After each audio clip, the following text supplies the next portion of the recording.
Hello, everyone. Welcome to the road to the midterms. This is the Lincoln Project's monthly town hall series.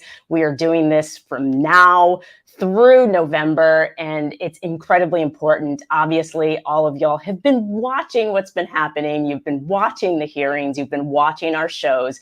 And so you know that democracy is having a moment. And this is an all hands on deck sort of situation. And so we are incredibly excited for all of you to be here.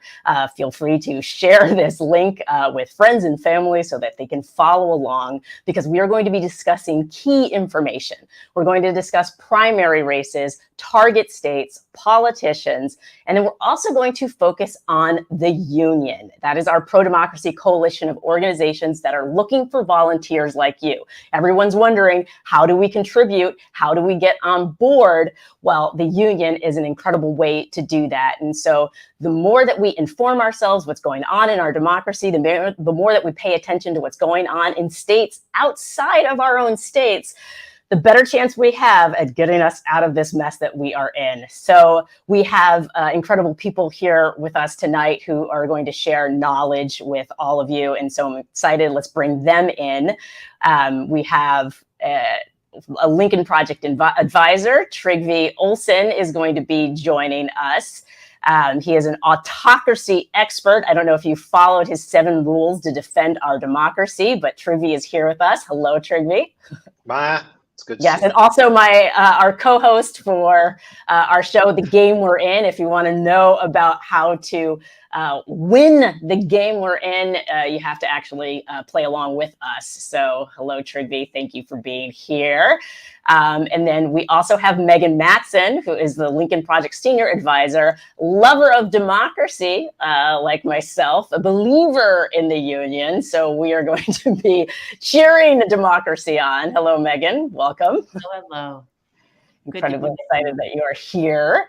And then we have Steve Wanchik, who is the Executive Director of Protect Our Election, which is a union partner organization. So, we've talked a lot about the union. So what I really want to start with is just, Megan, if you could just give a brief overview of what the union is and why it's so key to our democracy. Perfect. So I think any of us who've been engaged with Lincoln Project for some time run into the question again and again at the end of another powerful show or ad or historian laying out the nature of the threat that's in front of us. And the question, yes, I understand. What can I do? What can I do? What can I do? And then we're also, on the road and in touch with many really innovative groups and many groups that have been at it for a long time, knocking the doors, keeping the voter registration going, not collapsing between cycles, and they're tired. So with Lincoln Project's, is it 6 million social media followers, incredible following on the podcasts, the Lincoln Project podcast and Joe Trippi's, I think 1.5 million downloads a month. The ads and the viewership that they get, there's just a real reach with this voice to an audience that, again, is asking, what can I do? And so the genesis of the union was, let's put those two together. Let's begin to give an answer to that ache, to take meaningful part in the solution, the response to this threat, and let's bring fresh energy and, in many cases, skills. So we've been recruiting people, not just, it's of deep value, but for not just for the phone banking and the texting and the walking, but also matching skills to small emerging organizations that need web help and the rest. So really excited to hear from Steve tonight on the Protect Our Election front. Yes, absolutely. It's an all hands on deck moment. And so that's what the union is. It's all hands on deck. And so everybody gets to participate. And so, Steve, you are the executive director of Protect Our Election. Can you tell us a little bit about your organization, the work that you've been doing, and in particular, how it's data driven? Because that is key. It's that information that's going to get us to where we need to be. Yeah. So thanks, Maya, Trigvi, Megan. Great to be here with you tonight. Protect Our Election is a nonprofit, nonpartisan organization that I founded back in 2020, ahead of the election. I come from a background in digital marketing and spent over a decade in the private sector. But as we neared that election in 2020, the nightmares about how sideways it could go sort of led me to pursue this public interest work, specifically with a focus on state and local election officials and the important role that they play in the process. And back in the early part of 2020, this was something that was not getting a whole lot of media coverage. You know, people didn't realize how important not just Secretary of State is, but county clerks and town clerks and county boards and election boards. And you know, there are thousands and thousands of really critical folks in these roles around the country that for most of our lives were, you know, largely anonymous. These are, you know, whether they're elected or appointed positions, you know, it's the name that would run unopposed on the ballot, and they'd have the job for 30 years and they'd do a good job because they had the experience to do it. They were trained to do it. And, you know, no con man ever called them out and said that they were cheating. And that's a world that we would love to get back to. You know, we highlight folks of all parties who are in those positions and doing a good job and really just clawing back to that shared reality that I think is the first step along the way here. So what we've done sort of in the aftermath of 2020 is we've got a database of these positions around the country. We've got an army of volunteers now that can always get bigger, needs to get bigger because of, as I said, thousands of these positions around the country. But what we're doing now is we sort of have two paths. One I'll touch on briefly to give a little context to the organization, but we support election officials who are in the positions who don't have the resources that they need. And that's a you know, a key piece to, again, kind of rebuilding trust and faith in the system.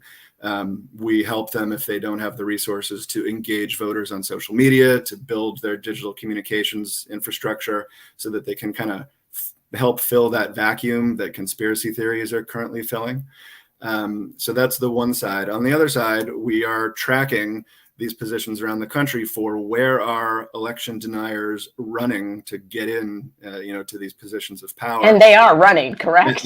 They absolutely are. And you know, as I said, when you look at races that were mostly unopposed and suddenly they're opposed, suddenly we have challengers. We're digging deep into, you know, kind of the public statements and the records that might indicate, you know, whether these are big lie believers, election deniers. They're not hiding it. Steve Bannon has been pushing this on his podcast that they've actually used the word infiltrate. You know, we're going to infiltrate the system. And that's terrifying, and it is not a partisan issue. I mean, this, you know, election administration, these are folks that need to be trusted and that we need to have transparency. We understand how it works. And the folks who do the job want to share all that. They want to be that community leader and deliver a safe, secure election like we always have in this country. We need to get back to that as a point of pride, not a point of division. Absolutely. That's key to just saving and maintaining our democracy. These are positions that perhaps we haven't paid attention to, and now we're seeing the results of that. And so we can't be apathetic. We have to pay attention. We can't let our system atrophy because, as we all know, democracy is in danger, which is a perfect time to turn to Trigvi, because Trigvi is an expert on all things saving our democracy right now. And so if you could just give us a little bit of a refresher on our strategy and basically what this democracy score is, all of that. Yeah, so the Lincoln Project really is focused on three things as it relates to 2022.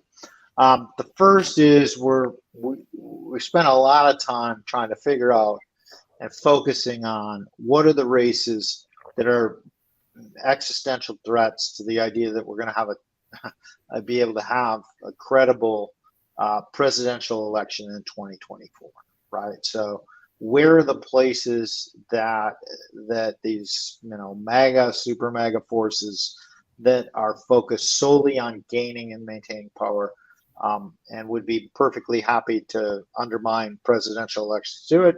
Where are the places that we have to win? The second is, where are the places that where there's opportunities to protect the guardrails of democracy? Steve was talking about Secretary of State's races, local races. We've been really trying to dig into those and figure out where are those races that are essential for protecting the guardrails of democracy and partnering with organizations that are also working there. And then the last is, what Lincoln Project is known for, because we do it all the time, and that's harass a liberal and autocratic candidates and their enablers whenever possible. People ask, why do we go after Marjorie Taylor Greene? She's unlikely to lose in Georgia 14. The reality is she exemplifies everything that's wrong, or Boebert, or there's lots of places where we're going after these people, and in some cases we may get an opportunity to defeat them by chipping away at them. So that's really where the strategic focus is. As we thought about that strategic focus, we decided to score elections, and so the political team at the Lincoln Project has looked at over 350 elections, and we've scored every one. It's an ongoing process. Every statewide race in 2022, from governor's races to Secretary of State's races, AG races, anywhere that Trump's endorsed, any House races that are we've now actually gone back and basically scored every House race in the country too.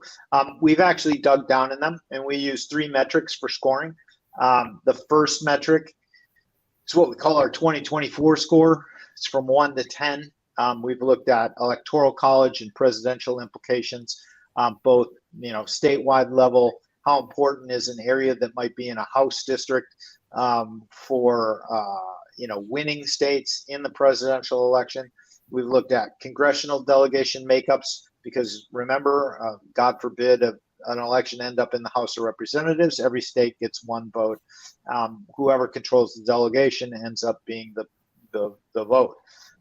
So we use that. We score from 1 to 10. We update about once a week. The second metric is how important is the particular seat for controlling those guardrails. If it's a House seat, how important is it for ultimately forces of democracy to be holding the U.S. House of Representatives or the U.S. Senate? Statewide, Secretary of State in Michigan or Arizona, that's a big deal in elections. Secretary of State's race in Nevada, I think both Steve and I are going to end up talking about a little bit. Huge deal. And there's a huge contrast, and that gets us into the last one. We score every race on how much illiberalism is there. And so, if you're looking at a candidate, I'll just use a Republican primary. There's one coming up in Wyoming, if you haven't heard. There's a woman named Liz Cheney, who's the incumbent. She would be a 1 on the democracy score. In other words, fully committed. Her opponent, Harriet Hagman, would be a 5. Is that race a big deal? Yeah, absolutely. It's a big deal, because if Harriet Hagman is the congresswoman from Wyoming, a race for president were thrown into the House, Wyoming would be voting with whoever the Republican is, rather than necessarily who won the election. So, does it matter for 2024? Yeah. So, that's kind of how we go through that process of scoring races. And Trygve, what I love and I want to note is that both the Lincoln Project and Protect Our Election focus on the data.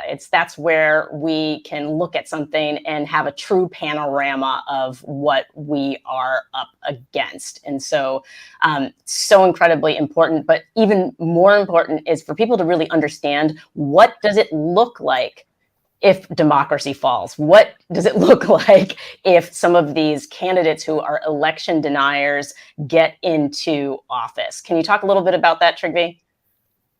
Yeah, what it looks like, some of the things that we're seeing, looks a little bit like 1-6. It looks a little bit like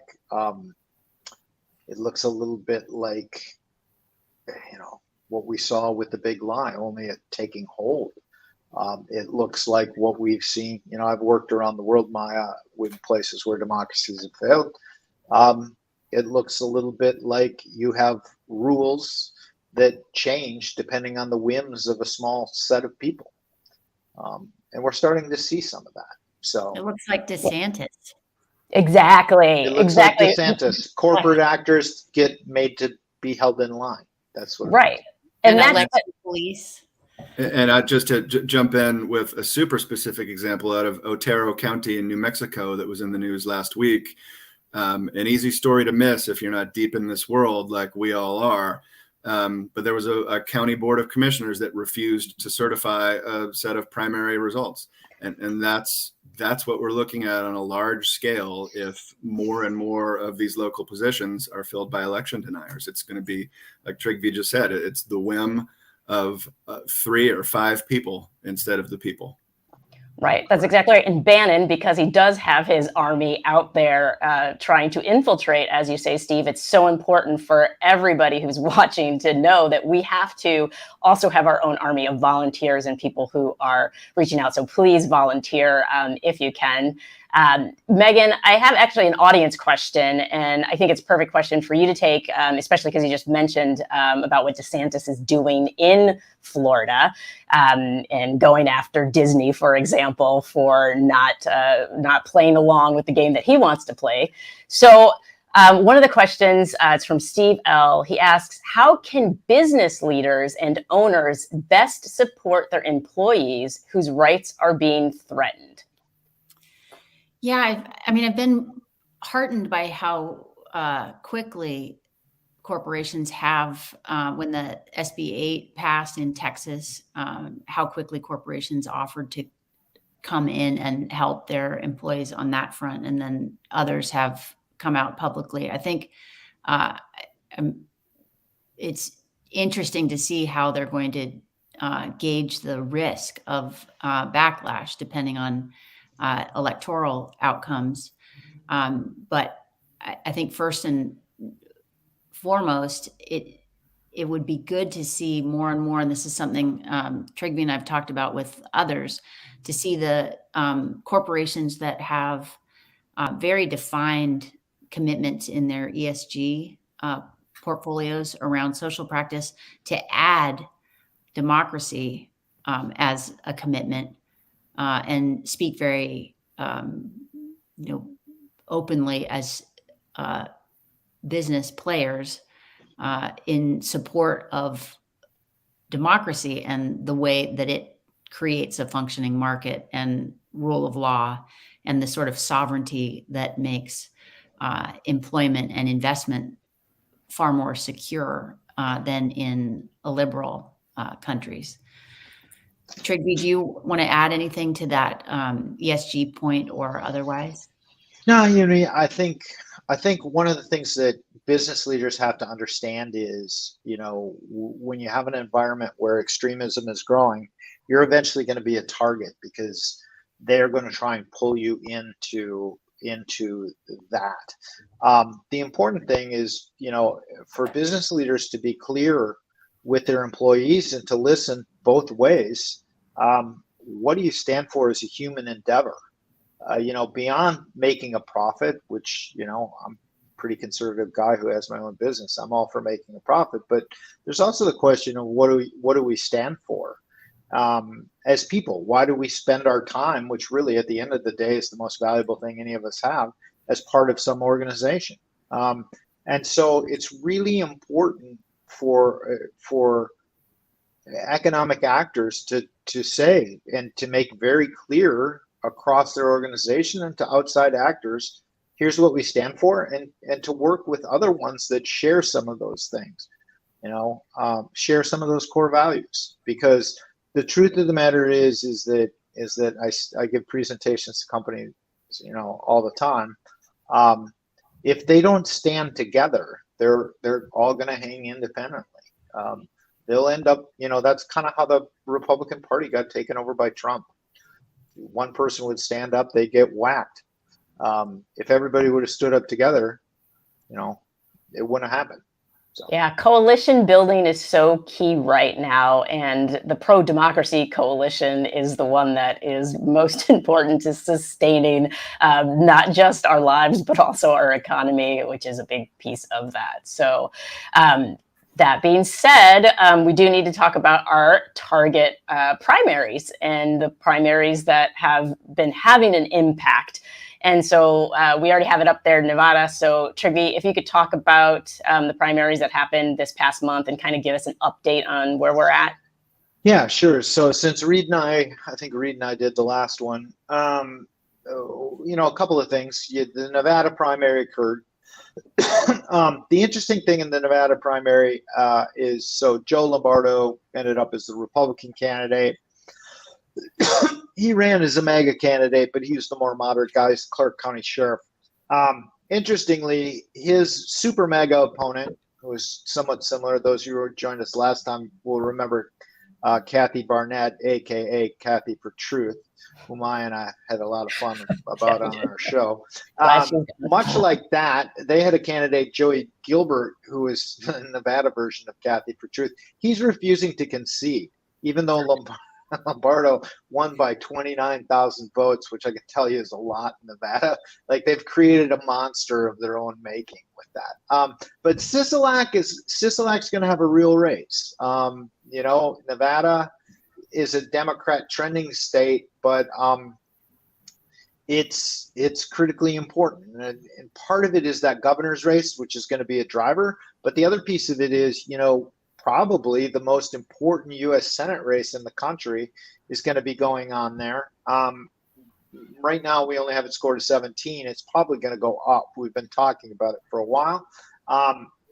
Catherine Cortez Masto is running against her opponent, Adam Laxalt.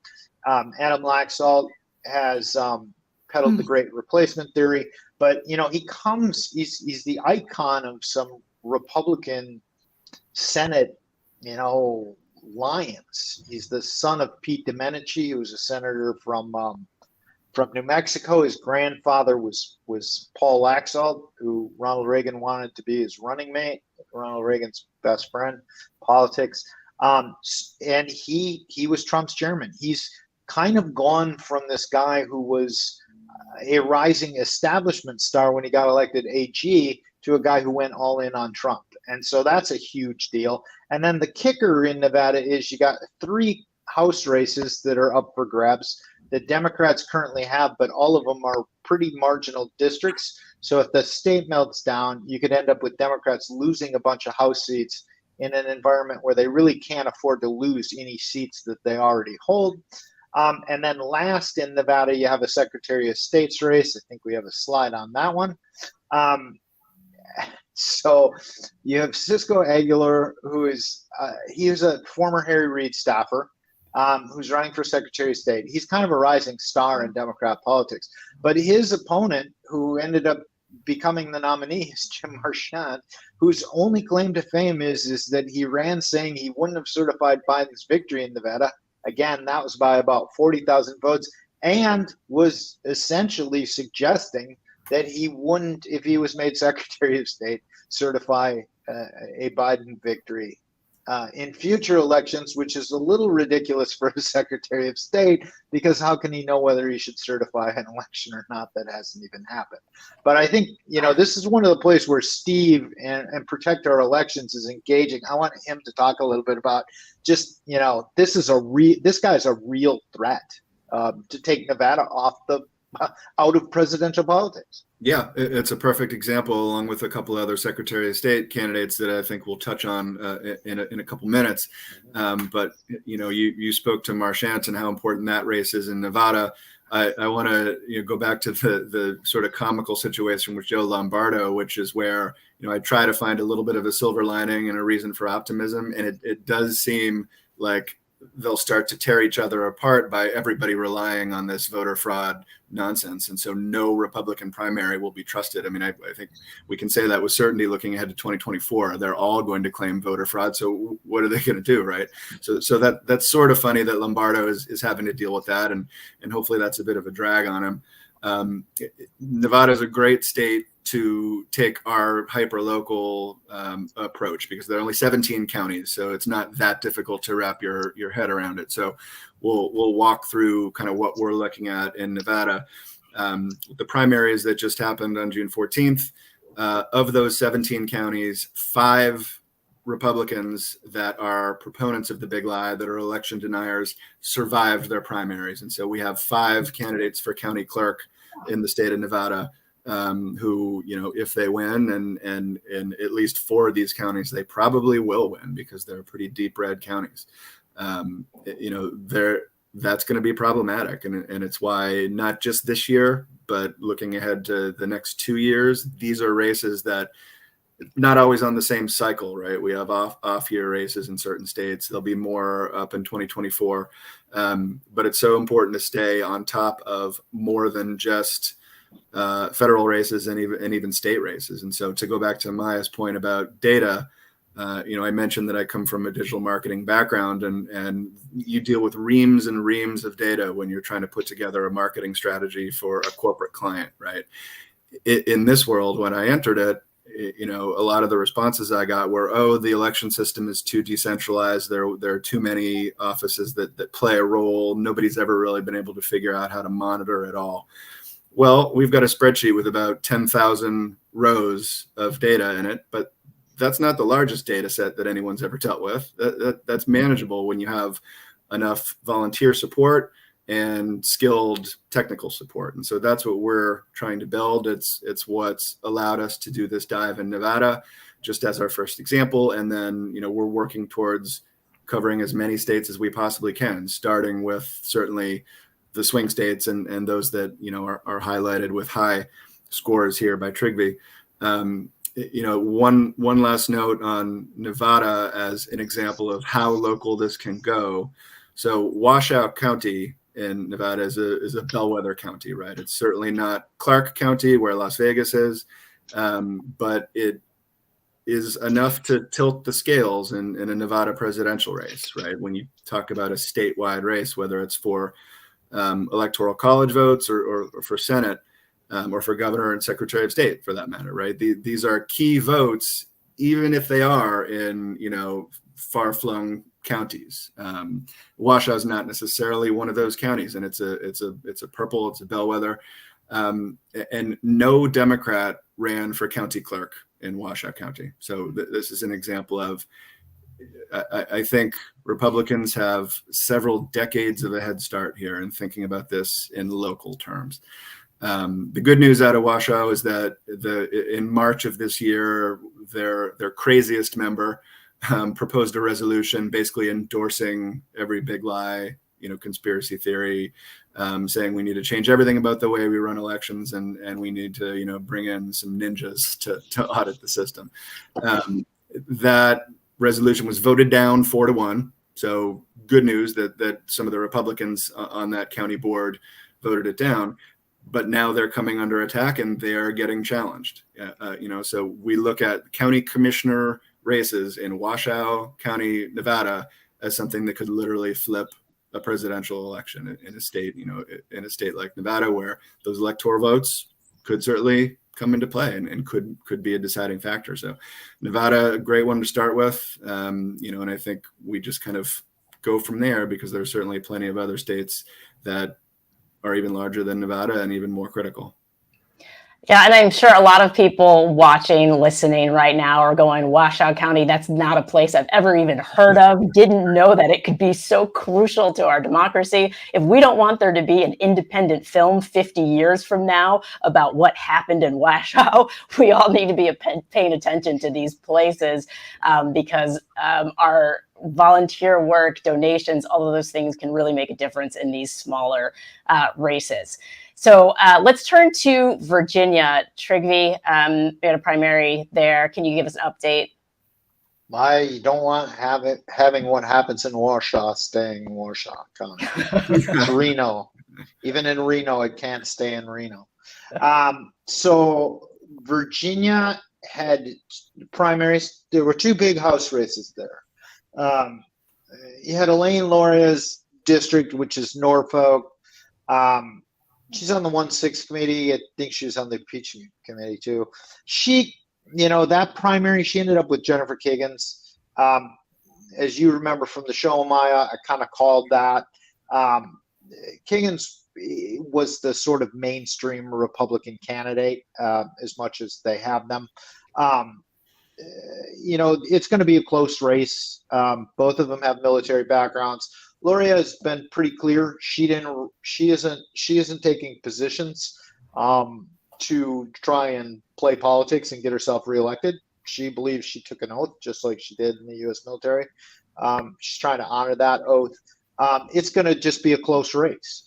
It's the kind of race where, when we talk about the races that score high in terms of defending democracy, it's kind where if you're in North Carolina, you probably want to put some time into that Senate race. But if you got some extra time, or you might want to take 75% of your time and apply it local and use 25% to try and help get her through, because it's kind of race where you have somebody who's really done the right things for democracy, who's going to be facing a really tough race because of that. Now, is Kiggins J.D. Vance or somebody who's super illiberal? No, but, she's not Gloria either. And she would vote for people in all likelihood to be Speaker of the House who, are close to that. So that's Virginia 2. Virginia 7 is the Abigail Spanberger seat. Now, this one is a little interesting, as you'll recall, Maya, because we had a conversation about this the other day. She picked up her opponent, Yeltsin Vega. Here's the thing about Vega.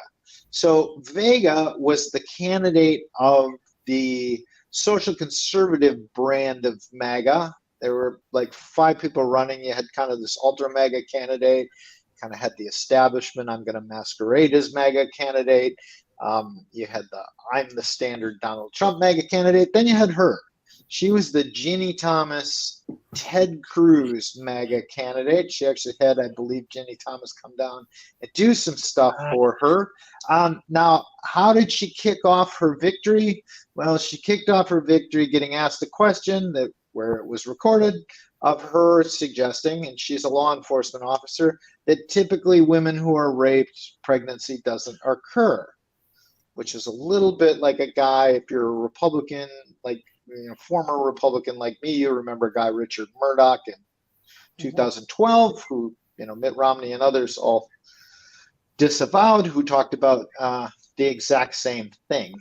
No one seems to be disavowing her, and obviously Spanberger, is the kind of Democrat that's needed. There's a real opportunity here with this is kind of thing where it's kind of made for the Lincoln Project a little bit, in the sense that that district has a lot of DC suburbs, exurbs in it now, where, this is the kind of thing along that Bannon line where there's suburban Republican women who I suspect would be a little bit troubled by a candidate who's that far to the socially conservative right and making comments like that. So that's kind of the big news from Virginia. In the primaries that we had most recently. Yeah. So when I hear that kind of commentary coming from a candidate, I go, oh, that's an existential threat, which is the next thing that we need to talk about. Yeah. So the existential threats. Yeah. There's really 3 races that if you care about democracy, we have to win. There is no choice. Okay. This is like the Ukrainians having to hold Kyiv. Democracy is literally on the line. Those are Pennsylvania, Michigan, and Wisconsin. Now, I give a lot of bad news sometimes. I get beat up for that on Twitter. And as Maya knows, I'm no longer responding to all of you on Twitter when I get you down. I try and respond to many of you, but I just can't do all of you. But I'm going to give you some good news and a little bit of bad news. So the good news is, Marquette University poll just came out in Wisconsin. Tony Evers is actually doing better than expected. Is he a sure thing? Nope, he's not a sure thing. But the good news is the Republicans have started to attack themselves, as they have done in some other places. and Tony Evers is ahead. Now, Tony Evers would be ahead by a lot more if Democrats weren't less enthusiastic about voting than Republicans in the state of Wisconsin. Now, it's possible that some of that has shifted with the Roe decision, but there needs to be more energy. And honestly, if Democrats can't get fired up about beating Ron Johnson and the two candidates who are running against Evers, I don't know what's going to get them fired up, but they've got to get fired up. But the good news is Evers winning anyway. In Michigan, Gretchen Whitmer is running strong. The big news out of Michigan is guy Ryan Kelly. Any of you watch the show with Maya and I? Maya's got a thing for guys with dimples. He seems I told her so you safe. always got to watch out for the boys with dimples. Ryan Kelly, who's got some pretty nice dimples, right, Maya? He does. They're deep. Yeah. He also got arrested for being at the Capitol on 1/6. His treachery he also deep. Yes. Yeah, he also ran pretty much in the governor's race in Michigan until he was arrested. When he got hauled into court, the judge told him he had to surrender his weapons, of which he had many, and he got a little bit upset about that. And within 2 weeks, it's now 3 weeks, he's leading the Republican field in Michigan to be Gretchen Whitmer's opponent. And literally all he's done is get arrested. I mean, the only thing that's changed in the race is he got arrested and got in a fight with the judge about surrendering his weapon. Whitmer's in pretty good shape when polling against specific candidates like Ryan Kelly, but when asked about a generic candidate, Republican, she's losing slightly. So that race is, we'll see.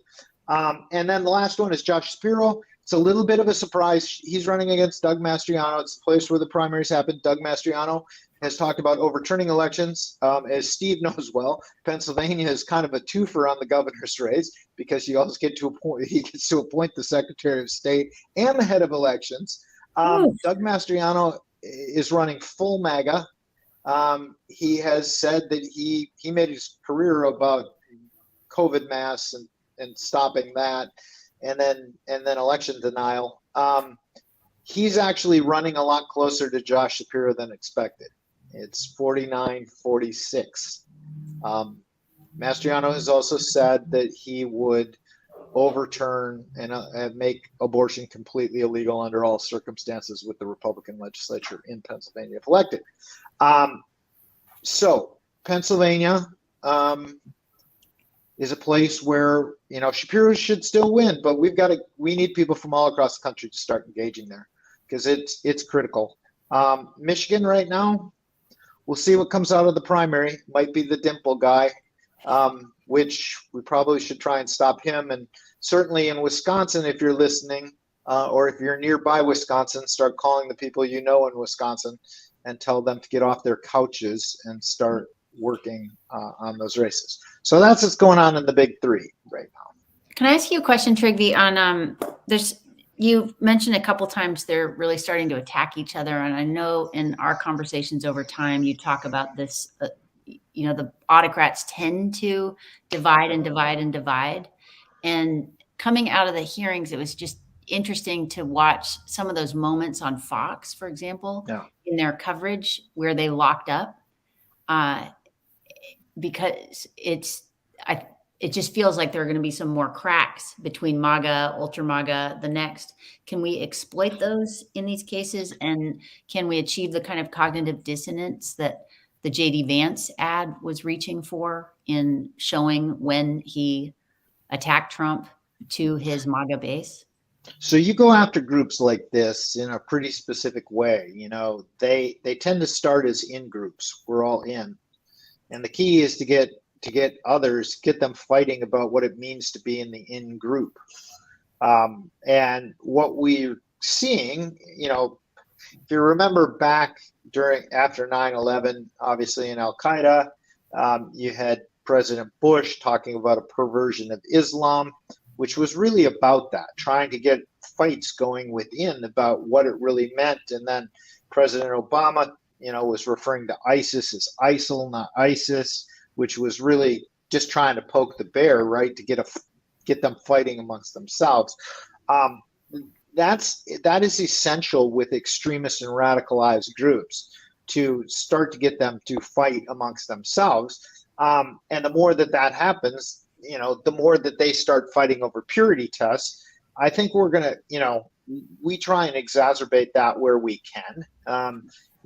Sometimes we do ads targeting Donald Trump, reminding him that, DeSantis or other are out for his crown. We certainly try and precipitate it in some of these states. We want to do a lot more of that, because if you look at Pennsylvania, the thing that I didn't touch upon is John Fetterman currently is actually got a much bigger lead over Mehmet Oz than Shapiro has over Mastriano. And Mehmet Oz is not Mastriano. Mastriano is more like Kathy Barnett, Kathy for Truth. The difference is that right now, the McCormick supporters and Kathy Barnett supporters aren't backing Oz because they view him as a phony, and in McCormick's case, maybe an illegitimate one, right? Or in Kathy Barnett's. So Fetterman is actually doing better in many ways than Shapiro is doing because of that fight. And of course, we're going to try and precipitate that wherever we can. But at the same time, we're gonna try. Mastriano kind of won without that. Certainly in Michigan, we're going to make that play. I think in Wisconsin, there's going to be opportunities to make that play. And then, one of the plays is going to have to probably be with each of these.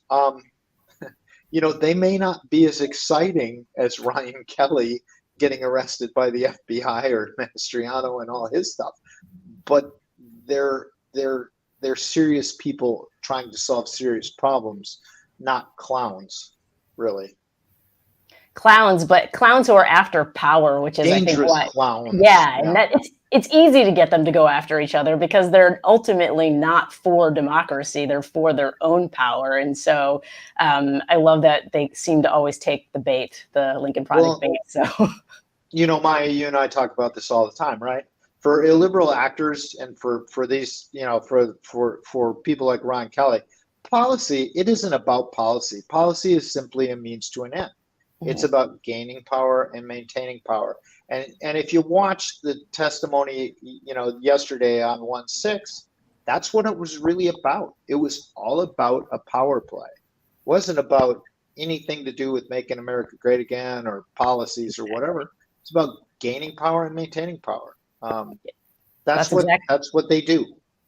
That's exactly right, which it's important to turn again to Steve on this one, because Protect Our Election is doing a lot of work to ensure that it's not the power hungry that are getting into office, but the people who actually want to serve. So can you talk about some of the work that you're doing on the ground in Arizona, Michigan, Pennsylvania?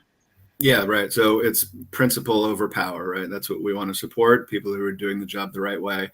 And the three existential threats that Trygve just walked through also set up as sort of a perfect primer for how convoluted and different election administration is from state to state, and why it's sort of a challenge to assess a threat at a national scale and to pinpoint where this stuff comes from and bubbles up, because they do it differently in all three of those states, right? So first, and we joked about this a little bit earlier, that it feels like a civics lesson is necessary here, but the civics course is different no matter what county you live in. It's sort of a little bit of education is important as we get close to this fall and going forward in order to fight back against authoritarianism. I mean, this is what they're counting on, that the average voter doesn't understand what race is so important at the local level, and understandably so, because it's complicated.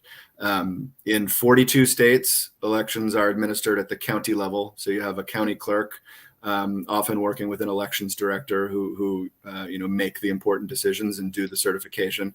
In the other 8 states, it's done at the municipality level. So that opens it up even more broadly. And Michigan and Wisconsin are 2 of those states. So to start with Michigan, Christina Caramo is an incredibly problematic candidate for Secretary of State, to start there statewide. But as we dig deeper into the data, there are 83 counties in Michigan. Each of them has a county clerk that has some say in the process. And there are over 1,000 municipalities. We've zeroed in on 245 of them as accounting for most of the population in Michigan, and as a way to sort of reduce the size of what we're trying to accomplish a little bit. But still, that's almost 350 different races we're looking at in Michigan for a county clerk and town clerk. Now, to go even deeper into it, and this is the kind of stuff that you can walk into, a county board meeting at your local, community center, and maybe there are 50 people in the room, but that's where these incredibly important decisions are being made. And right now, those meetings are being overrun by people who are conspiracy theorists and, QAnoners. Something that's really problematic in Michigan, as we've discovered, the team of volunteers we have working there, is that in Michigan, the election results are certified as they move up the chain at the county level by a county board of commissioners, a county board of canvassers. See, even the terminology flips me sometimes. Those folks, the county board of canvassers, it's 4 people per county. They are appointed by the county board of commissioners, and the names of the canvassers, who are the people who actually certify the results, are incredibly hard to find. Like, they're not even public in some counties. You go to a county website and it does not list the county board of canvassers. So we've got a team of people who are making phone calls, calling the county clerk to try to say, hey, could you tell us who the canvassers are for this county? Because those are the positions that are unelected, and they're being filled by people who are out to stop legitimate election results from being certified. So that's Michigan, and we could certainly always use extra help in Michigan in terms of digging into these local races and local positions, and kind of assessing some of the names that we find. We do some social media research. These are largely anonymous, and for the most part should be. Up until a few years ago, it was fine that they were anonymous. But I think if you're going to say that you want to put an end to democracy, I think you lose that right to anonymity. In Wisconsin, elections are also administered at the municipal level. In that state, it's an off cycle, so county clerks are not up for election this cycle in Wisconsin.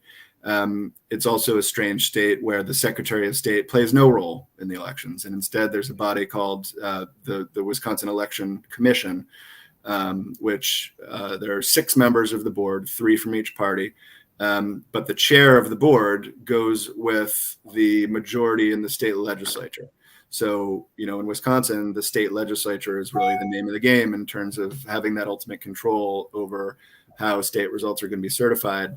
Unfortunately, it's also a very highly gerrymandered state. So, these are things that all come into play when we look at where are, the handful of races that are going to make the biggest difference in these states. And in Wisconsin, it's the state legislature.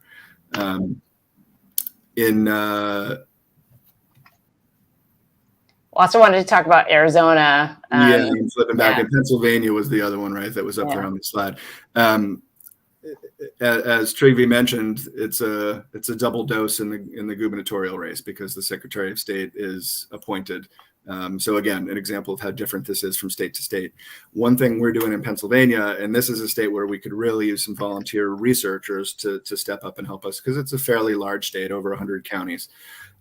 What we've been able to put together is a list of almost 1,000 election inspectors and election judges. So that's kind of the corollary to the board of canvassers in Michigan. These are people who are just kind of appointed by local party leaders, not much bipartisan oversight. And they're put in a position to be the people who make decisions at the precinct level. So Pennsylvania is a state where we've gone even more local because of its importance. And we're trying to determine how many of those 1,000 people are election deniers, and how much trouble we might be in depending on what county they're in, and are they going to have a certain amount of sway in the Philadelphia, or in the Pittsburgh area, Lancaster, Scranton, some of these purpler parts of Pennsylvania. So those are certainly the 3 big ones that are on our radar. In Arizona, Steve, can I ask how we get you researchers? because we can put out a call. Yes, absolutely. And I was going to say, this is like detective work. So it actually sounds fun. I think it's in the way we brand it. It's like you get to be an internet sleuth. Yeah, that's exactly what it is. And for me, it's a lot more fun than phone banking or text banking, which which sometimes feels like you're not, for the amount of effort you put into it, how much are you really impacting? Here, I think it is. It's your own little detective story to try to go down the rabbit hole and figure out who is up to what. And any interested volunteers, visit our website, protectourelection.com. There are a couple places where you can just submit your email address or a comment. There's a page that specifically says join our research team, so you can navigate to that, and we'll get it, and we'll reach out to you within 24 hours usually, and get you assigned to help out in whatever state is our focus right now. And like I said, Pennsylvania is probably the one where we need the most. Doesn't mean you have to live in Pennsylvania, right? You can contribute to this and really impact some of these local races, no matter where you live. Because some of our union organizers are watching tonight, so we can get rolling on that right away. Yeah. Excellent. We do have an audience question, and I think this is a good one for you, Steve. It's from Marilyn C. And she wants to know, how do we form a plan to get good people elected to local office? Yeah. It's a big question, but it's a good one. It is a good question. I'm going to put my own little spin on it to start, which is that so many of these important roles are unelected. And so it's getting involved, right? It's going to county board meetings and school board meetings and being a voice in that room, and then reaching out to your local party chapter to volunteer as a poll worker, a precinct captain, an election judge. And these are unelected positions, but it's a way to get involved. It's what Steve Bannon is pushing, on one side, to be that voice of reason in the room in your precinct, and to help people vote, to answer questions honestly, and get those ballots counted. So that's the first step. And in many cases, these are positions that are then entry points to getting more involved with your local party and thinking about running for a local office. Yeah, I think an organization that does great work on this is Run for Something, and they're really working to recruit local candidates. And so for anyone out there who wants to make that jump, it's probably worth giving them a look. Okay. We sort of touched on this question already, but Travis K wants to know what states and races need volunteers the most. So if you could just refresh us on where we need people. It's Pennsylvania. What are the other places? Michigan, Wisconsin, Nevada, Arizona. Right. I love that Steve's asking people to, anybody out there who's got a little bit of extra time to give, if you can give some time in Pennsylvania, that's huge. And the thing is, you don't have to be in these places. That's the beauty of the internet for so many of these, everyone. And so this is something that if you're a retiree, or you're just want to get involved, this is something that you can get involved with anywhere. So I got to put a plug in for jointheunion.us. So partner organizations like Steve's, 50 of them now, will be putting out newsletters of actions and how to plug into the organizations, and then really highlighting in these target states how to plug in and make a difference. I think it's actually 62 as of today, Megan. 62. I am. Isn't that good? Oh, that's so excited about that. I know, because you were off doing other things which were important too. But yeah, 62 is what they said on the call today. It's and fantastic. You can volunteer in Texas. Yeah. And your Virginia races you mentioned earlier. Yeah. A lot of room. So that's excellent. And we have some more questions because we need these volunteers, and we need these volunteers as part of defeating the GOP. And so this is a question for you, Trygve. It's from Judith B. She wants to know, what are 3 succinct things I can do to help defeat the GOP? So I would say this. 1, find a local race, whether it's for state senate, state house, somebody who's running locally, and give a little bit of your time to that candidate who's running locally. Maybe it's a congressional candidate. If it's a race that that, there's a real chance, or even if it isn't, because part of what Steve's talking about is some of these offices, people need to be encouraged to run, and in some cases they're running missions where they're not going to win, but it's important for them to run because it keeps those people tied down. Lincoln Project runs ads hitting Marjorie Taylor Greene or Lauren Boebert. I say Lorena Boebert. It's a Freudian slip. Lauren Boebert, because it keeps them tied down. It pinches them down. So it's important. So one, find some local stuff that you can do, or volunteer to be a canvasser if that's what you can do in your state. Reach out to Protect Our Elections, or find out how you can become involved in that way. So one, do something local. Two, look at the races that are most important for protecting the guardrails of our democracy, starting with those three and going down, and take a little bit of 100% of your time, resources, and efforts that you're going to put in, and figure out, is there a way that I can contribute in that state? You just heard about one that you can do in Pennsylvania that's really needed to help ensure that the election process there is going. So that's two. And then the third one, I hope that if you like what the Lincoln Project's doing, you'll take a little bit of your time to help move around what we're doing. If you have the capacity to give, something to us, time through the union, or some treasure through donating to help engage in these states, I hope you'll do that too. But I would say those are three things. Start with that local and start making a difference. Two, find some way to engage in those places that are critical for us to defend democracy using whatever talents you have. And then three, I hope you'll help us out too. Absolutely. And I'm glad that you brought up whatever talents you have, because this is a question for you, Steve. Ellen W. wants to know what volunteer skill sets are highly sought after. And Megan, you might want to jump in on this one too. Yeah, so for us, we've certainly talked a little bit about the research need that we have and doing that detective work. So really there, all you need is, to be able to use Google and dig in to sort of follow a common thread and do that detective work. We also always have a need for anyone with kind of tech or programming skills, application developers, data scientists, because as we grow and grow our data set, as I said, it's over 10,000 rows now. And a challenge we have is keeping it current, because people resign. I mean, that's a whole other thing we haven't even touched on tonight, which is that in the state of Pennsylvania, almost a third of election directors and people in those positions have resigned since 2020 because they didn't want to deal with it. And so we need to stay on top of who's filling those races. And so we're building some automation techniques to do that, some kind of custom software to make sure that we are keeping our data set current, without having to rely on a whole lot of manual labor to do it. So folks who have a little bit of experience programming, writing scripts, JavaScript, we'd love to hear from you.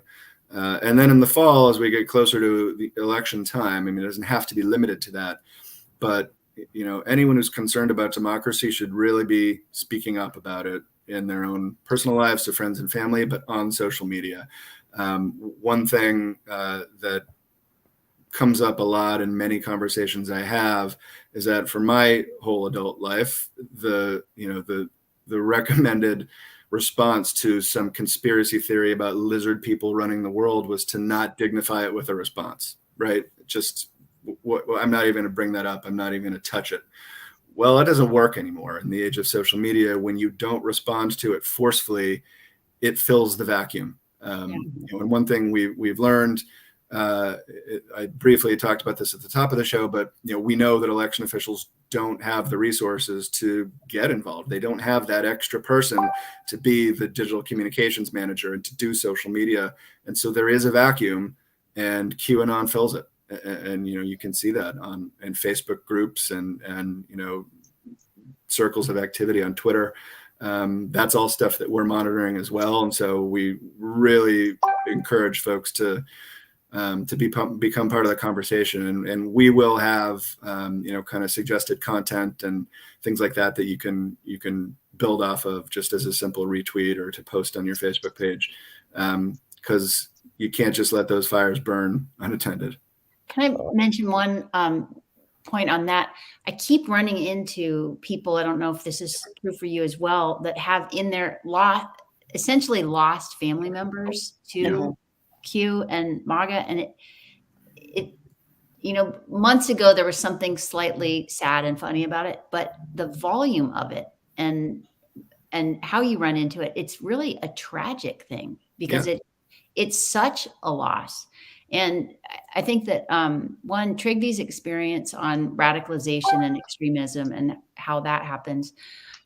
And in parallel, a guest we've interviewed a few times at Lincoln Project, Dr. Stephen Hassan, who wrote The Cult of Trump, is a mental health professional himself and has presentations on how to, have you lost a family member or loved one to MAGA, has really clear steps about how to engage. And it is not anything that you would naturally do, including the detachment and the withdrawal and the disengagement. Because I think Steve is so right.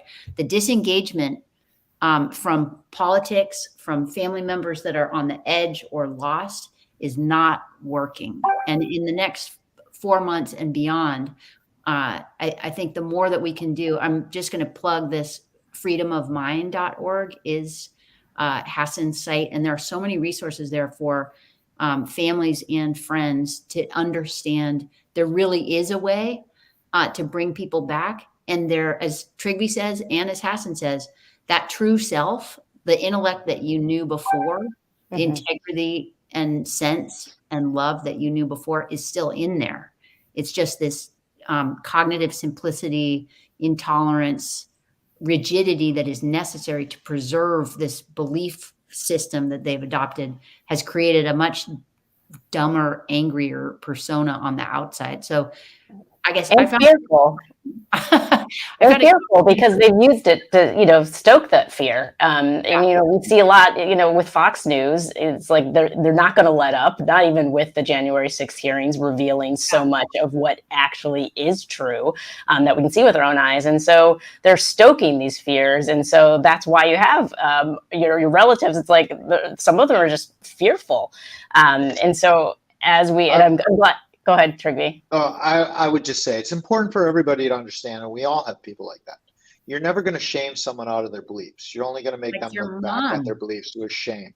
My mom is an example of that. You need an event that causes cognitive dissonance. And, my mom was pretty in on Trump. She also was, she's 84 years old. She knows, people in the Lithuania, which is under constant Russian threat. She knows some Ukrainians through some of the work that I've done.